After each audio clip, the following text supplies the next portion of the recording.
Buenas tardes a todos. En primer lugar, agradecer al organizador por la invitación, también agradecer por un nuevo paso más en la red, ¿no? Después de la invitación que nos hizo Giuseppe hace unos años para ingresar a la red. Acá tenemos a alguien de relaciones internacionales, en el cual la teoría de relaciones internacionales entra un poco. Mi formación es en relaciones internacionales, doctorado en ciencias sociales. Trabajé en pensamiento económico y últimamente estoy dando clases de teoría de relaciones internacionales, de economía política internacional. Entonces la teoría de la estabilidad hegemónica es un pájaro carpintero que me en la cabeza que quiero agarrar y darlo. Pero bueno, intento también ir reformulando y cambiando las materias para materias optativas cuyos focos son más América Latina y ahora la relación América Latina y China. Entonces, las últimas publicaciones fueron en ese sentido y creo que hubo una buena... tengo que poner esta grabación. Sí. Sí. Es el último, ¿vale? Es el primero.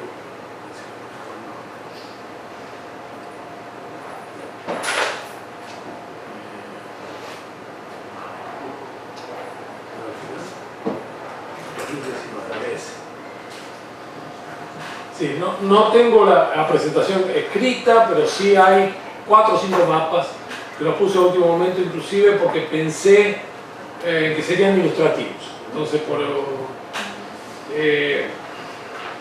este trabajo, en realidad, el que voy a presentar, es un trabajo que la parte empírica fue trabajada por una colega, amiga, junto conmigo, que es especialista en Rusia. Es interesante porque, y la otra parte, una chica que está haciendo terminando el doctorado conmigo, que me ayudó sobre el mar del sur de China y levantar algunos aspectos empíricos. La parte teórica fue reformulada totalmente, o sea, no forma parte de aquel trabajo que tenía la parte empírica mucho mayor, inclusive por los tamaños de publicación. Inclusive la parte teórica fue reformulada a partir de las preguntas iniciales de la propuesta que Carmelo y el grupo colocaron a partir de caos y gobernabilidad, textos que conozco, que leí, inclusive en algunas materias el Adam Smith en Pekín también fue motivo de debates, ¿no? Y comenzamos el trabajo principalmente debatiendo a raíz del término globalización, que es un término muy complicado, un término que siempre le digo a mis alumnos que se puede como empezar cualquier charla, podemos explicar cualquier cosa, ahora que vivimos en un mundo globalizado y podemos después decir cualquier cosa, absolutamente todo, hablar de historia, de la hamburguesa, de los chips, del Huawei. Entonces, pero el desafío fue en entrar en la parte teórica y el debate de la década de 90 de globalización. Entonces, voy a enfocar más en la parte teórica, la parte empírica la voy a poder reformular. Algunas cuestiones que anoté aquí son en relación a la presentación, a la excelente presentación de Giuseppe, que tiene mucho que ver con mi trabajo. Entonces, vamos. Bueno, empezamos, como dije, con el término globalización. Les envié el trabajo a ustedes, bueno, pero a veces no hay tiempo para leerlo, que es un término controvertido, ambiguo, ubicuo en el discurso político contemporáneo y lógicamente de la teoría de las relaciones internacionales. Aunque la teoría en economía política internacional se deja un poco de lado y la teoría de globalización en el mainstream de la teoría de relaciones internacionales se estudia más, pensando en los Estados Unidos sobre todo, en disciplinas como global issues, global areas, y no tanto en la teoría en sí de la relación internacional del mainstream. Hay gente que viene de la sociología sobre todo, ¿no? Y recién en la década del 90, cuando el término se pone de moda, un momento crucial del momento de globalización, en ese proceso, que es un proceso de expansión del capitalismo, es que se da un peso conceptual un poco más consistente, a un término gelatinoso. Entonces, partiendo de este esfuerzo hermenéutico, como lo pongo en el trabajo, queremos hacer hincapié en los componentes espaciales y temporales para definir la globalización. El objetivo entonces es cuestionar y observar ese proceso que se llama Belt and Road Initiative, o la ruta de la seda, la nueva ruta de la seda, como un proyecto, y aquí a Rafael le va a gustar la palabra, reconfiguración geográfica, liderada por China. Nuestro punto de partida entonces son las controversias, y ahí sí hubo una reformulación de todo el trabajo, de la parte teórica, que después pretenderá hacer un trabajo específico, ¿no? Teórico, que era partiendo del trabajo de Arrighi, Caos y Gobernabilidad, sobre la dinámica del cambio sistémico en el sistema mundial moderno.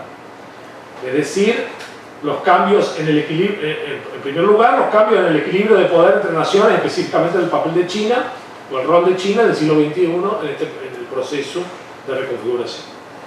El segundo, frente a las evidencias de la emergencia de China, sea interpretada de la forma que sea, si la globalización escondió o no el poder de los estados nacionales, que es uno de los puntos finales y cuestiones que Arrighi coloca al final de la década del 90. El tercer punto es cómo la globalización neoliberal, y la pongo porque defino después, es un concepto fundamental del trabajo, afectó a grupos subalternos a escala mundial.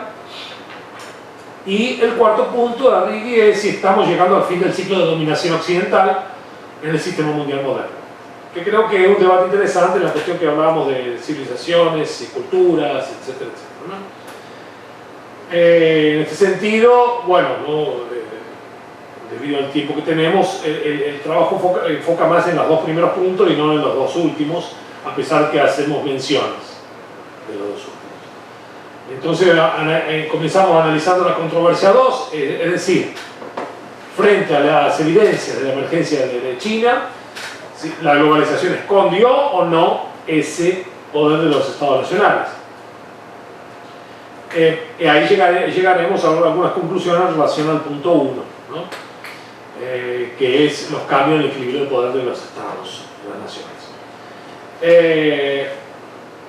Al abordaje teórico de la economía política crítica, lógicamente, ¿no? Partiendo no solamente de Arrighi es el punto de partida, hay un cuestionamiento también, algunas interpretaciones de Arrighi sin salir de la esencia sistémica, y profundizamos en relación a la globalización y el neoliberalismo. El punto de partida nuestro nos lleva a la pregunta que no tiene respuestas fáciles, ¿en qué medida la iniciativa del BRI, para resumir Belt and Road Initiative, se diferencia del proyecto de globalización neoliberal? La segunda pregunta, si el modus operandi de China configura un cambio en la globalización contemporánea. Y si hay un cambio, ¿de qué tipo? Creo que Giuseppe colocó, y el trabajo también que está haciendo Rafael, ya coloca algunos aspectos de ese cambio importantes, sobre todo en la cuestión de concepción e implementación de la cooperación. En otros términos, si el BRI complementa la globalización neoliberal, la supera, o es la manifestación más acabada de la globalización neoliberal, porque hay gente que dice que China viene a reforzar la globalización neoliberal.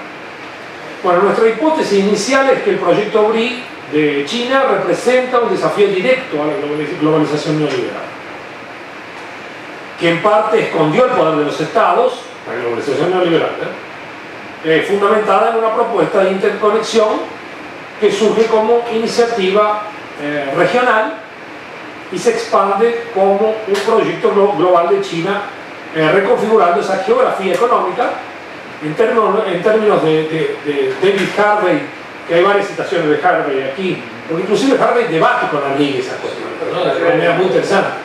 El Spatial Fix, que para Harvey, ¿no?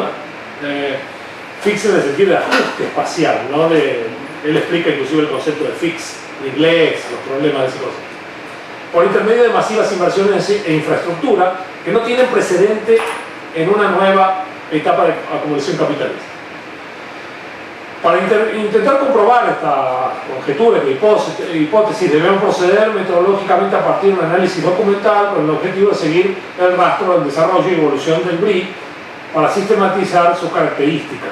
Y ahí el esfuerzo que hicimos, que es incompleto porque inclusive por el tamaño de que hoy te piden en un artículo, ¿no?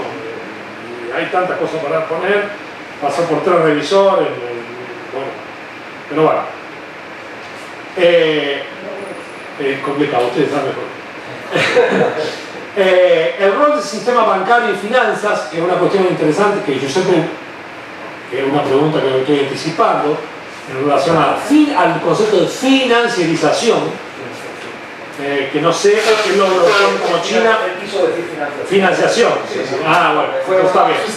Entonces ya está. El segundo, el monto y foco en las inversiones en infraestructura, recursos energéticos, comercio, producción, etcétera, etcétera. Y el tercero, en la financiarización y desfinanciarización de la interconectividad china. La parte metodológica ahí nos aproxima un poco más, y lo coloco explícitamente, a Samir Amin que a Arrighi. ¿En qué sentido? En el sentido que Arrighi nos recuerda que se pueden observar los ciclos hegemónicos del capitalismo con fases productivas y fases de financiarización, que se repitieron en la historia como un fenómeno recurrente, que ya fue muy bien presentado hoy por Ana y Carmen.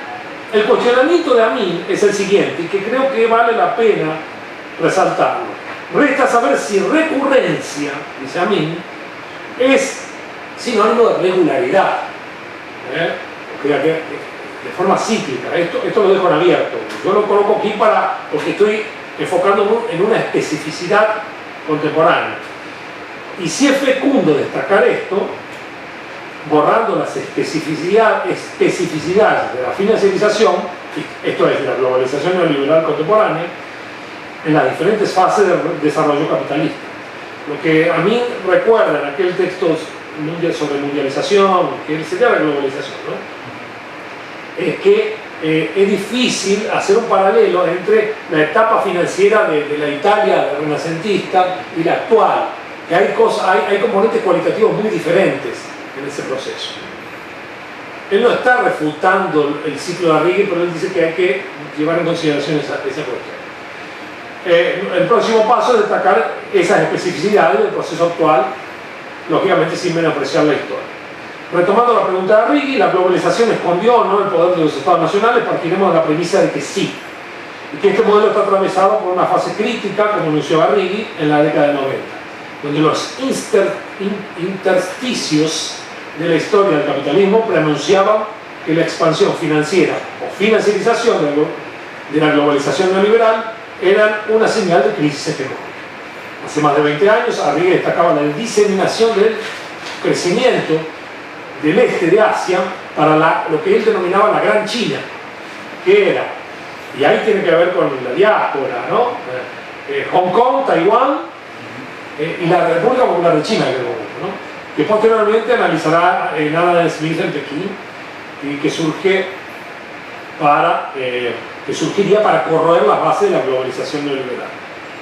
De esta manera, el proyecto global del BRIC tiene características diferentes de la globalización neoliberal y se desarrolla en los intersticios de una transición en el sistema mundial moderno. Y ahí coloco si es una transición hegemónica, ¿no? En este sentido, el BRIC, a su modo, también es una globalización abierta e integradora, como recuerdan Liu y Mick Dunford, un geógrafo que trabaja ahora en China, basada en la interconectividad y liderada por la República Popular de China.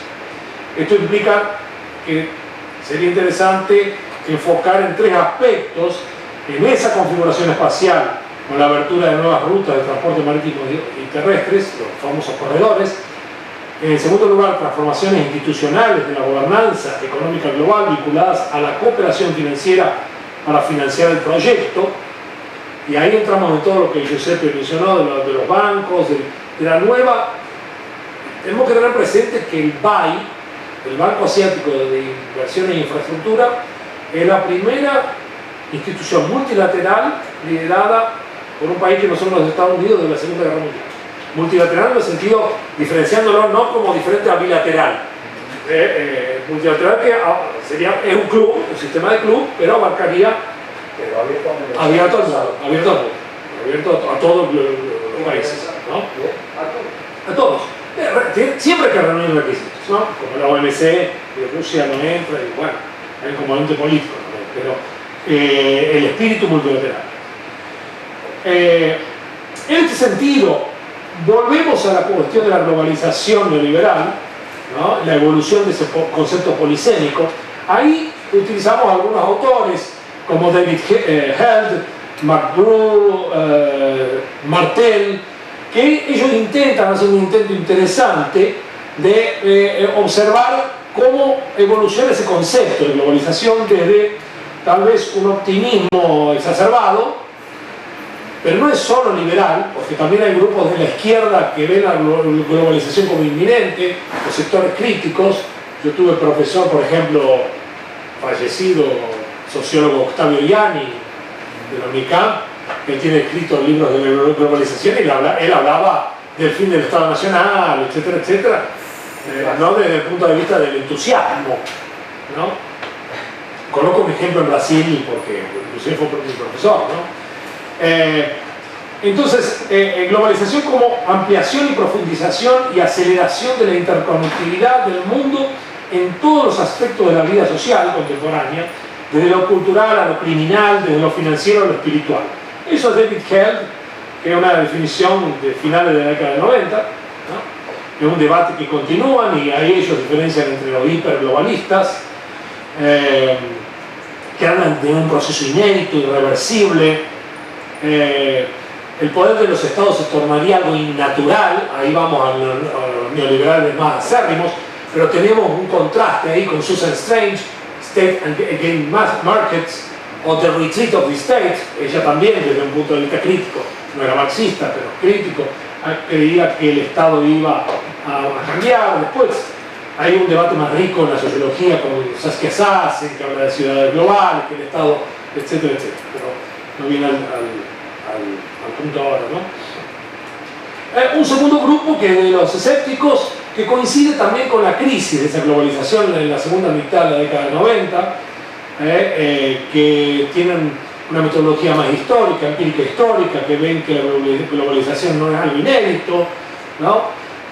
Consideran la globalización como una poderosa fuerza transformativa que es responsable por una intensa sacudida a las sociedades, etcétera, etcétera. Y ahí David Held vuelve a una fusión entre los escépticos y los entusiastas, y hablan de esa globalización transformativa, ¿no? Intentando hacer una confluencia entre una y otra. Desde la crisis de 2008, la globalización económica está en una encrucijada político-económica. A pesar de que nuestra crisis en América Latina se sufre más a partir del 2001. Hay como una fase de transición entre 2001 y 2008 muy interesante, que tenemos la crisis del desaliento de las medidas neoliberales en América Latina, que también abre la puerta para algunos gobiernos de izquierda, ¿no? Sobre todo en América del Sur, no en América Latina, sobre todo en América del Sur, con la crisis de Bolivia, en Argentina sobre todo, que se expande para Uruguay, Brasil, la asunción de Lula, etcétera, etcétera. Pero que en 2008 se muestra como una crisis del norte, como algunos lo dicen, ¿no? La literatura de economía política internacional, que reconozco es limitada en eso, porque inclusive Arrighi, que podríamos colocarlo como un autor claro de economía política internacional, es un outsider en el debate. Es solo outsider. Samiramin ni hablar, ¿no? La literatura de economía de PI crítica reconoce que hay ciclos de expansión del capitalismo que pueden caracterizarse como ciclos de globalización, es decir, una mayor interdependencia de actores estatales y no estatales, producto de una acelerada expansión e intensificación de la acumulación capitalista. Eso es la crítica, la economía política internacional crítica. Por esa razón, yo traigo un poco el marco conceptual dialéctico de Karl Polanyi, a pesar que pueda tener algunas resistencias, y su tesis de doble movimiento como respuestas y oposición a los mercados autorregulados globales, que creo que es crucial para comprender el movimiento globalizante y el contramovimiento en gran escala. En este sentido, bueno, también la escuela de Holanda, de Ámsterdam, cuando habla que Henk Overbeek habla de la expansión como ampliación espacial de las relaciones capitalistas, incorporando regiones al circuito del capital, y la intensificación como una profundización de las relaciones mercantiles, una commodification en las esferas de la vida humana. ¿Por qué el aporte creemos que es importante de Polanyi en este proceso? Porque creo que aquí quiebra en alguna medida la linealidad histórica y metodológica que es acorde al pensamiento liberal, ¿no? Ahí el texto tiene una cita de Polanyi, hablando del siglo XIX, ¿no? Y creo que él nos ofrece un escenario magistral de la evolución de lo que él denomina utopía liberal, que se podría colocar como utopía neoliberal, de finales del siglo XIX, la catástrofe de la década del 30, del siglo XX, ligando las dimensiones, y aquí estoy citando Samir Amin, ligando las dimensiones nacionales del funcionamiento destructivo de los mercados de trabajo, tierra y moneda a su dimensión mundial. O sea, me llamó la atención también con la lectura de Amin que él también reivindicaba Polanyi de una manera para entender la mundialización, que él reconoce que la globalización, pero su escuela francesa le impide hablar de globalización, de mundialización, parece. El proceso de contramovimiento no ocurre de manera lineal y sin contradicciones. En este sentido, traigo aquí a algunos autores sobre la globalización que definen globalización neoliberal, como Scholte, que retoma el debate de los transformacionistas, aquellos que quieren unificar entre los optimistas y los escépticos, hacer una síntesis, una tercera vía, que destaca la diferencia entre globalidad y globalización. Globalidad se relaciona con espacialidad y describe un lugar, un dominio, mientras que la globalidad identifica al planeta, al mundo como totalidad, como un lugar de relaciones sociales. Lo global es una condición que indica que las personas viven en un lugar que no es solo nacional o regional, sino también que transborda espacios territoriales que trascienden fronteras. La globalización se refiere a un proceso de creciente interconectividad transplanetaria que afecta a todas las esferas de la vida, en términos de alteración de la espacialidad social, transformando el Estado nacional y el capitalismo. De esta manera, el proyecto BRI se ajustaría a ese concepto de globalización. Sin embargo, con el BRI resurge la cuestión geopolítica de la territorialidad. Ahí cito al español Cairo Cairó, que define territorios, territorialidad, como territorios y territorialidad humana como construcciones sociales, que no han tenido siempre ni la disposición y características actuales. Adhiriendo un concepto de otro geógrafo que define territorialidad como una conducta humana que intenta influir, afectar o controlar acciones mediante el establecimiento de un control sobre un área geográfica específica. Esto es decir, el territorio. En este sentido, Harvey destaca que las formas de asociación humana con base en el territorio precedieron la ascensión del capitalismo. Inclusive a Samir Amin va más allá, porque él dice que el capitalismo específicamente es del siglo XIX. Antes eran las formas tributarias, que no necesariamente el capitalismo, pero bueno, ahí entraremos en otro debate. Lo mismo. Pero él no denomina el capitalismo, él habla de liberalismo. Es decir, que el territorio y el lugar siempre fueron utilizados por las instituciones para organizar las poblaciones y las relaciones de poder. Si es así, ¿Cuáles son las características particulares de la globalización neoliberal? Porque para entender el BRI hay que entender la neoliberal, ese es nuestro presupuesto. Entonces debemos enfocar el adjetivo neoliberal. Y ahí para algunos es un problema, ¿no? Algunos dicen que ya está pasado, que eso ya no es un debate, bueno. Y en este sentido yo te ayudo un poco cuando él habla de la idea de supraterritorialidad. O sea, el neoliberalismo constituye una manifestación histórica específica de la economía capitalista. Un proceso acelerador de expansión e intensificación de las relaciones capitalistas basadas en 3 pilares, que están resumidos en el proceso de Washington. Lo que pasa es que hay 10, pero son 3, fundamentalmente, que es privatizaciones, liberalización financiera y comercial, y yo te hablo de re-reglamentación, no de reglamentación, ¿no? Porque el Estado es muy presente en el proceso de desmantelamientos. Sin Estado no se puede. Exactamente, exactamente. Ahí la base polaniana de ese proceso. El mercado es planificado, ¿no? Y ahí yo creo que sin citarlo él pega a Polanyi, ¿no? En segundo lugar, que es fundamental, y eso siempre va a quedar a fuego en mi cabeza, es un proyecto de clase. No es más o menos Estado, porque si no George W. Bush en su proceso de nacionalización del Citibank después de la crisis y nacionalización del General Motors, después lo privatiza, pero sería un socialista. O sea, no es la cuestión de más Estado o menos Estado, es un proyecto de clase corporativa financiera. Retomando, yo cito a Polanyi porque él dice en un momento: yo estoy en contra de la interpretación de clase. Ahora, él te dice al principio que la alta finanza, haute finance, es el fenómeno más original que él vio en los últimos tiempos. Y no es otra cosa que la manifestación de esa clase hegemónica. Cuando hablamos de hegemonía también tenemos que hablar de clase, en este proceso de globalización neoliberal. El movimiento, ahí en términos de Polanyi, neoliberal, siguiendo esa dialéctica, tiene su inicio a fines de la década del 70 con la desregulación financiera que comienza en los Estados Unidos y la desintegración de ese sistema Bretton Woods, no de las instituciones de Bretton Woods, pero del sistema Bretton Woods, ¿no? Abriendo el camino a una expansión financiera sistémica, citando a Riley. La importancia en la promoción de las bondades del mercado autorregulado y el rol protagonista del segmento empresarial financiero en ambos periodos fue crucial. Es verdad que Polanyi rechazó abiertamente las explicaciones y teorías basadas en las clases sociales en su obra. No obstante, él se preocupa en destacar el rol articulador de la alta finanza como el enlace principal, esa es la palabra que él utiliza, enlace principal entre la organización política y económica del mundo.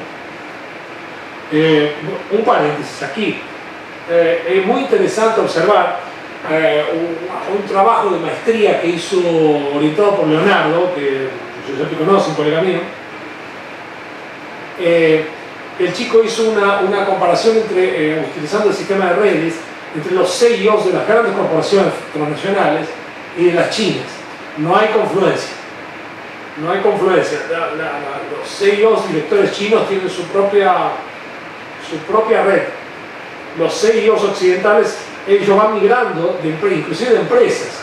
El trabajo es muy interesante, es un trabajo empírico. El pibe ahora está haciendo el doctorado en la Federal y me gustaría que continuase, porque creo que eso se ve un poco el proyecto de una clase en la cual el sector financiero corporativo domina algunos puntos como la tecnología, los recursos, sobre todo, ¿no?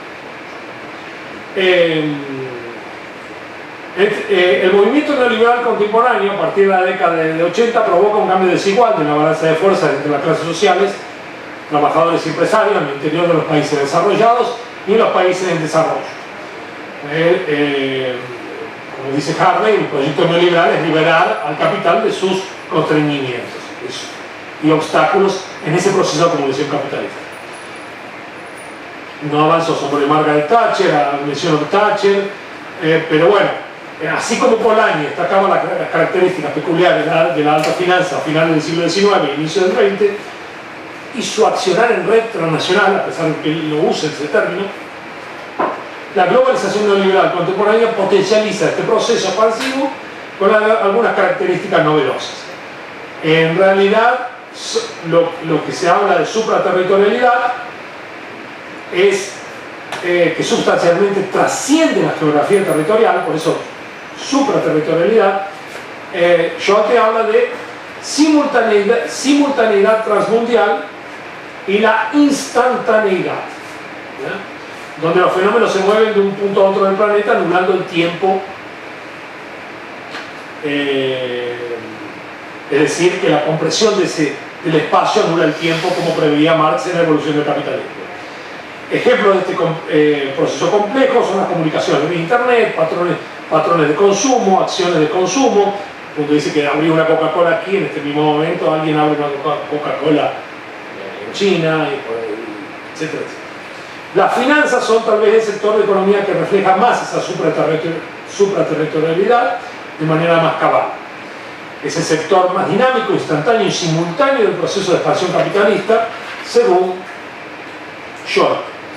Estas interconexiones supraterritoriales están relativamente desvinculadas del espacio territorial.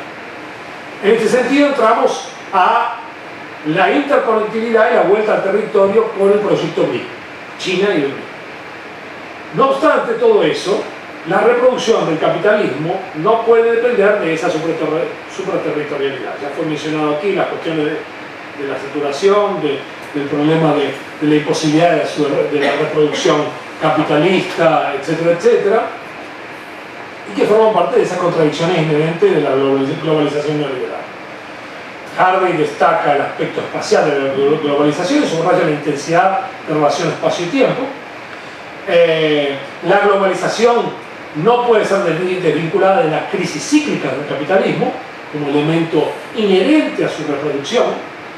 El capitalismo promueve su dinámica como proceso contradictorio la compresión del espacio, del tiempo-espacio, o sea, la globalización no escapa a eso. En otros términos, la fase de financiarización contemporánea ocurre en un mundo donde el capital se mueve cada vez más velozmente y donde las distancias geográficas se comprimen. Para evitar, entonces, frente a estos obstáculos en el proceso de acumulación capitalista, cada uno de ellos debe ser traspuesto, como decía Harvey, como decía Marx, toda barrera debe ser superada, y la superación ocurre ahí, usando los geógrafos, a partir de una superación geográfica.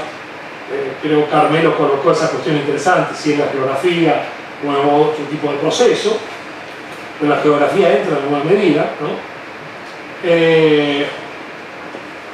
Entonces la supraterritorialidad, que sería instantaneidad más simultaneidad, son de estas particularidades específicas de la globalización neoliberal actual. En el escenario de crisis del 2008, ¿cómo superar este obstáculo frente a la crisis financiera de la globalización neoliberal y su impacto en el sector productivo?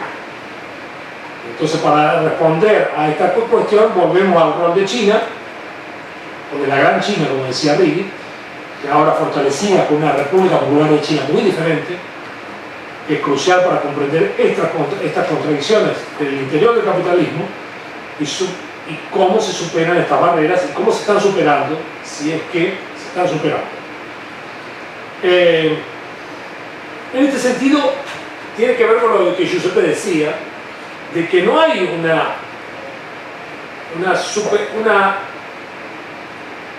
un borrón y cuenta nueva de la supraterritorialidad. El proceso de China la absorbe, la adapta a una nueva interconectividad geográfica, enfocada en inversiones en infraestructura, transporte y energía, ampliación de redes comerciales, finanzas al servicio de las inversiones y bajo control estatal. Desde el año 2013 China, a través de la iniciativa del BRIC, viene cuestionando los fundamentos de la globalización neoliberal y simultáneamente ofreciendo respuestas a este proceso en un contexto de crisis del sistema capitalista. Y crisis que se observa no solamente en el ámbito global, sino en los ámbitos nacionales, sea aquí en Europa o sea en América Latina, para colocar ejemplos. El contramovimiento chino afronta al modelo occidental sin proponer explícitamente la destrucción de sus bases normativas, sino readaptándolo en una medida y requiriendo una mayor inclusión demandando mayor inclusión en la OMC, mayor participación en el Fondo Monetario, mayor participación en el Banco Mundial. El BRIC trae elementos cualitativos nuevos, de una nueva arquitectura que algunos autores ya denominan como una especie de plan Marshall chino. Algunos hablan que es muy superior al plan Marshall. En este sentido sería el BRIC como punta de lanza de lo que denominamos aquí globalización incrustada, porque no tengo un nombre mejor, pero en realidad sería embedded globalization. Embedded en términos incrustado, que colocó con características chinas. Ahí lo con características chinas daría para otra presentación. ¿Cuáles son esas características chinas, no? Basadas en interconectividad terrestre, marítima y digital, las inversiones en infraestructura y una superestructura, entre comillas, porque es un término que no quiero pecar de aquí de determinista, nada de eso, pero institucional, financiera, controlados, sí, controlada por los estados. Es muy interesante porque la infraestructura, ese nuevo sistema o instituciones de gobernanza controlado por los estados no tiene a pesar que tiene un scope, me sale en portugués, una ampliación, un objetivo global, ella no le ve un carácter universalista en el sentido de imponer modelos de desarrollo a los otros países. Es una característica tal vez sea muy china en ese sentido. No te va a decir que implementen una política neoliberal, más liberal. Ahora, esa superestructura tiene un alcance global, sí, exactamente. Después de la crisis del 2008 quedó evidente que la financiarización y el dominio de la supraterritorialidad no podían tener una dinámica aislada, ficticia, autónoma, en el proceso de acumulación capitalista. Ella en algún momento precisaba del retorno a la territorialidad, a la soberanía estatal, en la interconectividad productiva, basada en transportes marítimos, terrestres, para estimular comercio, producción, ¿no? Fuentes de inversiones, infraestructura, etcétera, etcétera. El déficit de infraestructura ya fue puesto en evidencia por informes del Banco Asiático de Desarrollo, por el Banco Mundial, el déficit sobre todo en el sudeste asiático, imagínense en América Latina el déficit, impresionante, ¿no? Pasamos por 3 fases en América Latina de esa época, la fase inglesa, el modelo desarrollista, y ahora no hay nada, hay un déficit crónico, en la cual la política neoliberal no tiene ninguna respuesta para eso, ninguna, al contrario. China, con excedente de recursos, está apostando a una política externa más asertiva en lo económico, ya fue mencionada aquí a partir del gobierno de Xi Jinping, en lo político desde la llegada de Xi al poder, ¿no? Con una política más asertiva y menos. Hay un debate ahí si es un cambio radical, con Yang Shuetong o Xi Jinping dice que no es totalmente radical, que ella no renuncia a los postulados de Deng. Me inclino más por Xi Jinping en el sentido de que China, la cuestión de China es más gradual e incorpora lo antiguo en lo nuevo, ¿no? El BRIC como proyecto de múltiples estructuras, ya estoy terminando. El BRIC como proyecto de múltiples infraestructuras en términos globales es una iniciativa crucial para entender esta nueva etapa de acumulación capitalista y superación de los obstáculos geográficos del capital. La creación de nuevos espacios de acumulación, así como nuevas formas de circulación, que es central para absorber los excedentes de capital. En estos términos debe ser entendida la política de China en el plano de infraestructura, en un proceso mayor de crisis orgánica del capitalismo contemporáneo. La idea de Embedded Chinese Liberalism se refiere a un esfuerzo para comprender cómo un específico contender state, China, que proyecta una contender elite, que sería una apertura para nuevas investigaciones ahí, articula de manera contradictoria una red de compromisos liberales por medio del poder estatal con un rol activo y desarrollista en el nivel de la agencia, pero con la primacía de la globalización neoliberal aún en el plano global. No descarto que la globalización... Hay un libro interesante de Crouch sobre la extraña no muerte del neoliberalismo, que viene del business de él, con Crouch, que es interesante. Dice, bueno, la globalización neoliberal acabó, no va a acabar. No voy a la conclusión, ya se terminó mi tiempo, no pasé ningún slide. Este es el mapa de la ruta de la seda, lo hicimos con el grupo de allá de la Poquiminas. Después los pasos, quieren, son 4, ahí son los focos de inversión, ¿no? En la parte empírica habla de los corredores, ¿no? Son 6 corredores, 3 terrestres, 3 marítimos, pero es interesante porque en los documentos Xi Jinping en 2017 abre el BRI al mundo y específicamente a todas las regiones de América Latina. En la reunión de Santiago el canciller invita directamente a los países de América Latina. Después les paso los detalles, ¿no? Acá son los participantes del BRI actualmente, el mapa más actual que encontré, que robé de la internet, o sea, no lo voy a... Sí. Pero ya puse a Uruguay, ya los participantes del BRI, los que firmaron memorándum. Italia está. Es el más reciente, ¿no? Lo pirateé, el Marco Polo, Ya no trae especies. No, pero espere, que independientemente de quién gane en Argentina es cuestión de tiempo. Y lo de Brasil también. Lo de Brasil hay un problema interno ahí, pero es cuestión de tiempo. Lo de Brasil, para hacer un paréntesis, Brasil es miembro fundador del Banco Asiático, pero no firmó y ahí está pero le dice te esperaba un poquito más.